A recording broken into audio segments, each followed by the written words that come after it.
لفظوں کی سوگات ہے الفاظ ہند یہ،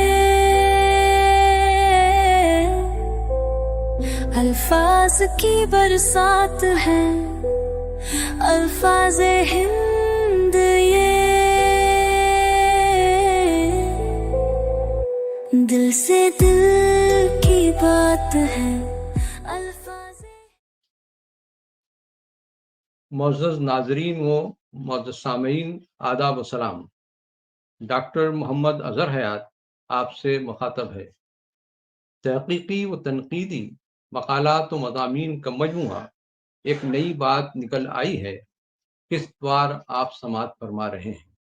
آج کی قسط میں سماعت فرمائیے خدا ترس اور وزادار شخصیت پروفیسر سید رفیع الدین اشفاق۔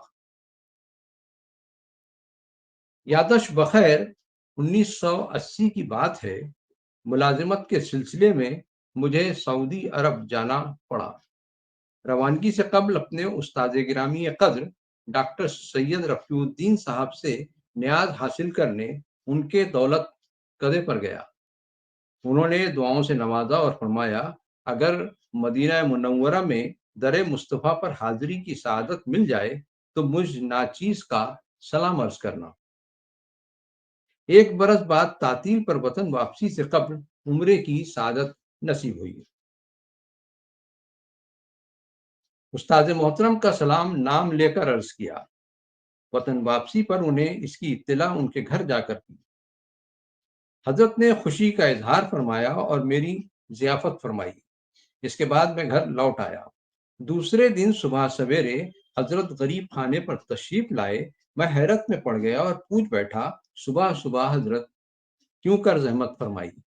فرمایا میاں تم نے مجھ ناچیز کا سلام حضور کی خدمت اقدس میں پہنچا کر مجھ پر احسان کیا ہے اور اس احسان کا شکریہ ادا کرنا ضروری ہے۔ اللہ اللہ، کیا اعلیٰ ظرف اور بلند اخلاق کے مالک تھے ہمارے سر ڈاکٹر سید رفیع الدین صاحب۔ ایسی باتیں اب تو محض قصہ پارینہ معلوم ہوتی ہیں، ایسی شخصیات محض کتابوں کی زینت بن کر رہ گئی ہیں۔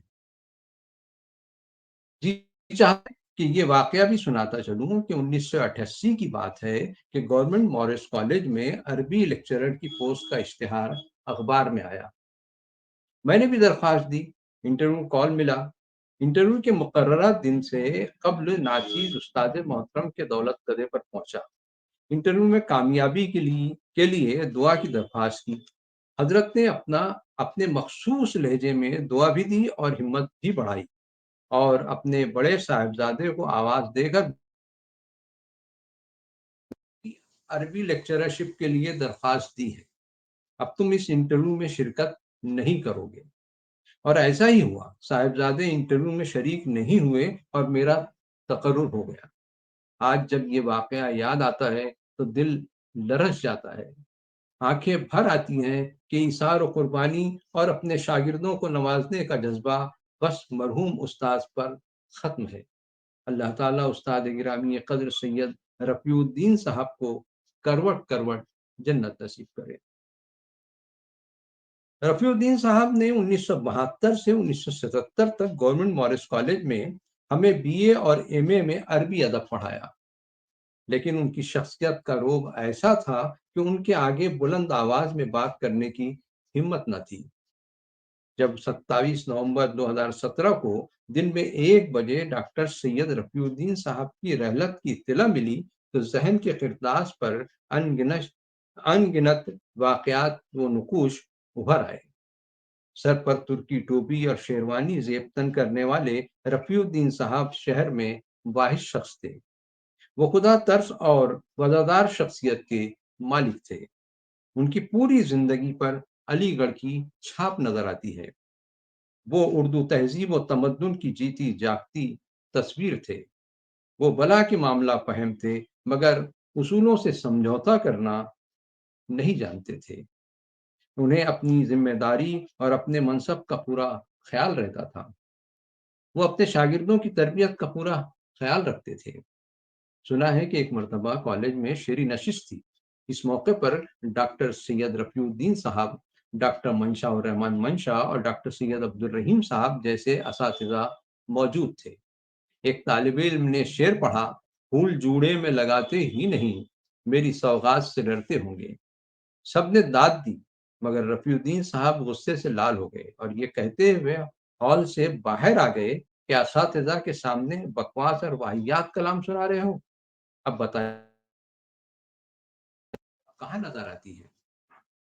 ڈاکٹر سید رفیع الدین صاحب 14 جنوری 1918 کو امراوتی ضلع کے ایک قصبے تلے گاؤں دساسر میں پیدا ہوئے۔ ان کے والد سید عنایت محی الدین قادری بھی تعلیم یافتہ اور دیندار تھے۔ ابتدائی تعلیم گھر پر حاصل کرنے کے بعد میٹرک کا امتحان امتیازی حیثیت سے پاس کیا۔ غالباً 1941 میں انہوں نے علی گڑھ مسلم یونیورسٹی سے عربی میں ایم اے کیا اور پھر حیدرآباد، ورنگل اور گلبرگہ میں عارضی طور پر مختلف اوقات میں مدرس رہے۔ آخرکار 15 اکتوبر 1943 کو گورنمنٹ مورس کالج ناگپور میں عربی کے لیکچرر کی حیثیت سے تقرر ہوا۔ اس وقت مورس کالج میں معروف شاعر منظور حسین شور اور غلام مصطفیٰ خان بھی پروفیسر کے عہدے پر فائز تھے۔ دونوں حضرات بعد میں پاکستان ہجرت کر گئے۔ رفیع الدین صاحب نے 1954 میں اردو میں نعت گوئی پر تحقیقی مقالہ تحریر کر کے ناگپور یونیورسٹی سے پی ایچ ڈی کی سند حاصل کی۔ اس موضوع پر ہندوستان و پاکستان میں یہ اولین کام تھا۔ بعد میں نعت اکیڈمی پاکستان نے اسے کتابی شکل میں شائع کیا۔ اس کی افادیت و اہمیت کا اندازہ اس بات سے لگایا جا سکتا ہے کہ اب تک اس کے کئی ایڈیشن شائع ہو چکے ہیں۔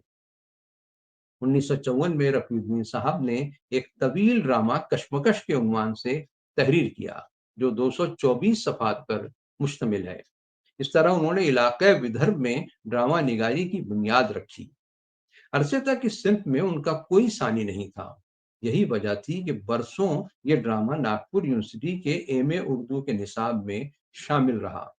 ایک طویل عرصے کے بعد 2004 میں زہر و تریاق کے عنوان سے ڈرامے کی ایک اور کتاب منظر عام پر آئی۔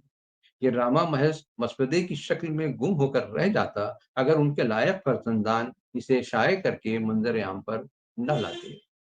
مذکورہ بالا دونوں ڈراموں کا موضوع معاشرے کی اصلاح ہے، جسے ہم مولوی نذیر احمد کا تتبع کہہ سکتے ہیں۔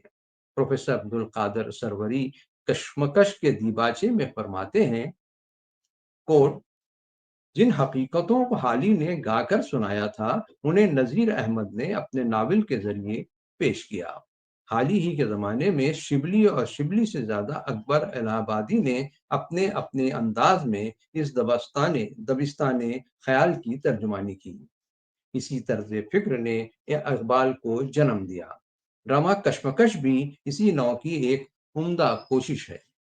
سچ تو یہ ہے کہ نذیر احمد کے بعد پہلی بار اس ڈرامہ کشمکش کے ذریعے ہمارے اپنے عہد کے مسائل کے درمیان نظام زندگی کے اسلامی خد و خال کو پیش کرنے کی کوشش کی گئی۔ انکو زہر و تریاق پر بھی فاضل ادبا کی تقریباً یہی رائے رہی ہے۔ یہ دونوں مطبوعہ ڈرامے ڈاکٹر صاحب کو صف اول کے ڈرامہ نگاروں میں شامل کرتے ہیں۔ انہیں عربی، فارسی اور انگریزی پر خاصا عبور تھا۔ حافظہ بھی غضب کا پایا تھا، اس لیے اپنی عام گفتگو میں بھی فارسی اور عربی کے اشعار بلا تکلف سناتے تھے۔ قرآن فہمی کا یہ عالم تھا کہ انتقال سے 2 سال قبل تک قرآن مجید کا درس دیا کرتے تھے، جس میں شہر کے معززین شریک رہتے تھے۔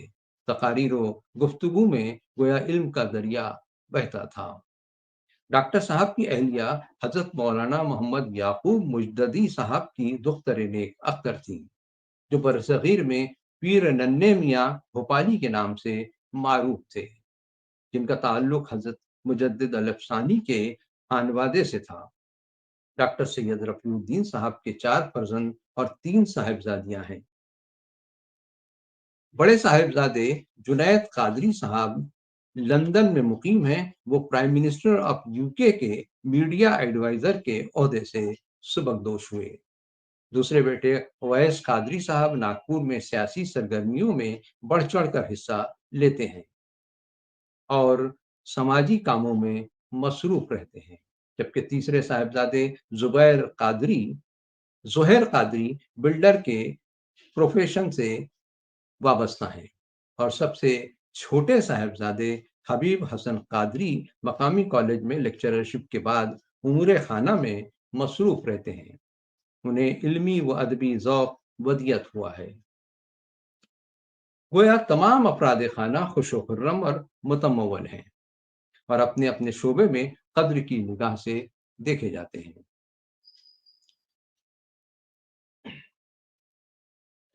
ڈاکٹر سید رفیع الدین صاحب کی علمی، ادبی اور تعلیمی خدمات کے پیش نظر حکومت نے انہیں 1995 میں صدر جمہوریہ کے اعلیٰ انعام و اعزاز سے نوازا۔ اسی طرح مہاراشٹر اردو اکیڈمی نے بھی انہیں ملکی سطح کے سنت گیانیشور سمان سے سرفراز کیا۔ محترم رفیع الدین صاحب شعر بھی کہتے تھے اور اشفاق تخلص کرتے تھے، لیکن کبھی سنجیدگی سے تبادمائی نہیں فرمائی۔ حمد اور نعتوں کو سنبھال کر رکھا جاتا تو یقیناً ادب میں خوشگوار اضافہ ہوتا۔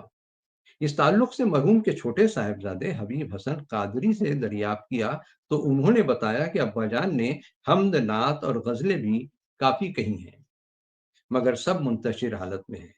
میرے اصرار پر قاضی صاحب نے ایک حمد اور ایک نعت اور کچھ غزلیں عنایت فرمائی، جسے ہم بطور تبرک نظر سامعین کر رہے ہیں۔ امید کرتے ہیں کہ حضرت کے وارثین اس قیمتی ادبی اثاثہ کی قدر کرتے ہوئے اسے زیور تباس سے آراستہ کر کے منصع شہود پر لانے کی کوشش کریں گے۔ حمد پاک کے اشعار ملاحظہ فرمائیے۔ گلوں کا حسن گلستاں کا رنگ و بو تم ہو، چمن میں نغمہ مرغان خوش گلو تم ہو، نظر نظر میں ہو جو ہو بہو تم ہو، نفس نفس سے جو جاری ہے ذکر ہو تم ہو،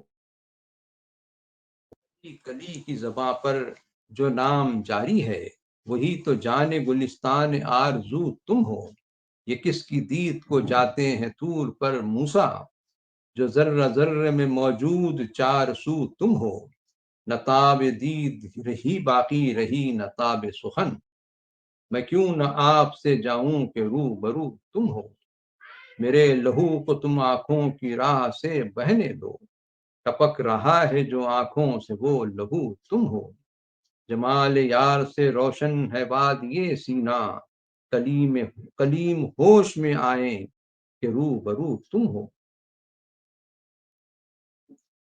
ناز شریف کے اشعار ملاحظہ فرمائیے۔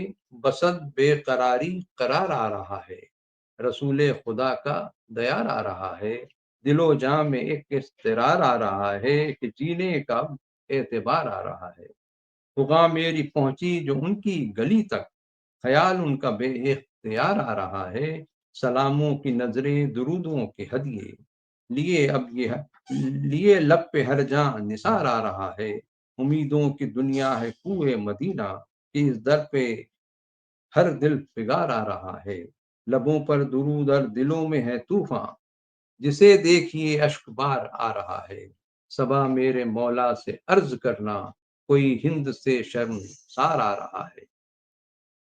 اور غزل کے متفرق اشعار ملاحظہ فرمائیے۔ کب ہوا وجہ تسلی لطف بے پایا مجھے، ہر تجلی دے رہی تھی گرچہ ایک پیما مجھے، ہے نگاہیں مضطرب لرزیدہ قدم، پھر چلا لے کر خیال پوچھے جانا مجھے، پھر فروزاں کر رہا ہوں شمع بزم بے خودی، آپ کی چشم عنایت دے گئی ساما مجھے۔ اور یہ اشعار دیکھیے غزل کے۔ ستم اٹھاتے چلو رنج و غم بھلا کے چلو، یہ راہ عشق ہے جذبے جنوں بڑھا کے چلو، نگاہ شوق میں منظر کوئی بنا کے چلو، چلو چلو سوئے منزل قدم بڑھا کے چلو، مقام شوق سے یک گام بھی نہیں منزل، مقام شوق میں خود کو اگر مٹا کے چلو، ہزار مرتبہ فتح و ظفر قدم چومے مگر یہ شرط ہے تم بھی قدم ملا کے چلو، وہ جگمگاتے ہیں فتح و ظفر کے مینارے، چلو چلو سوئے منزل قدم بڑھا کے چلو، بجھی بجھی سی ہے اشفاق آج کیوں محفل، کوئی حیات کا نغمہ انہیں سنا کے چلو۔ اور یہ غزل کے اشعار ملاحظہ فرمائیے، دل ہے بے تاب کہ تشریف وہ لاتے ہوں گے، منتظر ہے نگاہ شوق کہ وہ آتے ہوں گے، بلبلے نغمہ سرا ہیں کہ وہ آتے ہوں گے، پھول گلشن میں مہکتے ہیں کہ وہ آتے ہوں گے، سانس سینے میں رکی ہے کہ وہ آتے ہوں گے، وقت بھی ٹھہر گیا کہ وہ آتے ہوں گے، ہے فضاؤں میں بھی ہلچل کہ یہ کون آتا ہے، ذرہ ذرے ذرے کی زباں پر ہے کہ وہ آتے ہوں گے، ان کا آنا بھی قیامت سے بھلا کیا کم ہے، شور محشر ہے بپا دل میں وہ آتے ہوں گے۔ دراصل ڈاکٹر رفیع الدین اشفاق صاحب کا عشق مجازی نہیں حقیقی تھا، وہ عشق رسول اور یاد الہی میں ہمہ وقت بہو رہتے تھے، اس لیے غزلوں میں بھی نعت کا رنگ غالب نظر آتا ہے۔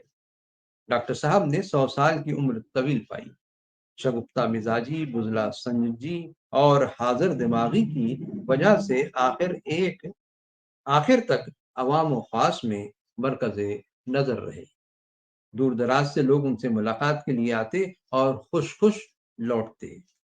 ایسی شخصیات سے اردو معاشرہ خالی ہو رہا ہے، جن کو دیکھنے اب آنکھیں ترستی ہیں۔ اللہ تعالیٰ استاد محترم سید رفیع الدین اشفاق صاحب کو غریق رحمت کرے اور ان کے درجات بلند فرمائے، آمین ثم آمین یا رب العالمین۔ بہت شکریہ۔ ایک نئی بات نکل آئی ہے، میری باتوں سے کوئی بات نکل آئی ہے، چھپ تھے لفظوں نے کچھ راز کہہ دیے، میرے پہلو میں کچھ ذات نکل آئی ہے، ایک خاموشی نے غزل سنا دی ہے، ایک نئی بات نکل آئی ہے۔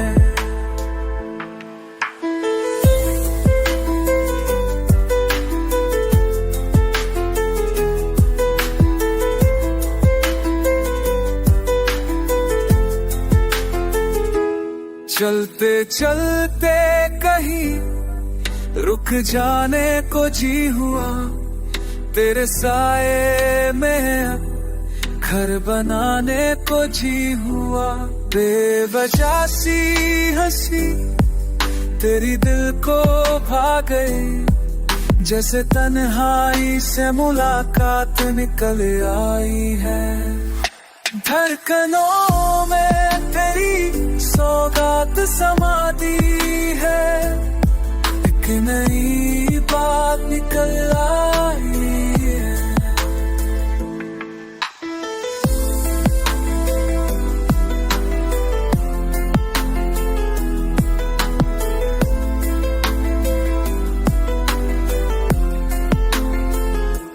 قسمیں نہ تھی نہ وعدے کوئی، پھر بھی تو پاس لگنے لگی ہے، کہیں تیرے آنے سے موسم سا بدل گیا، رت ادھوری تھی اب برسات نکل آئی ہے، آنکھوں میں بسی جو بات چھپا دی تھی، وہ اب ہر بات میں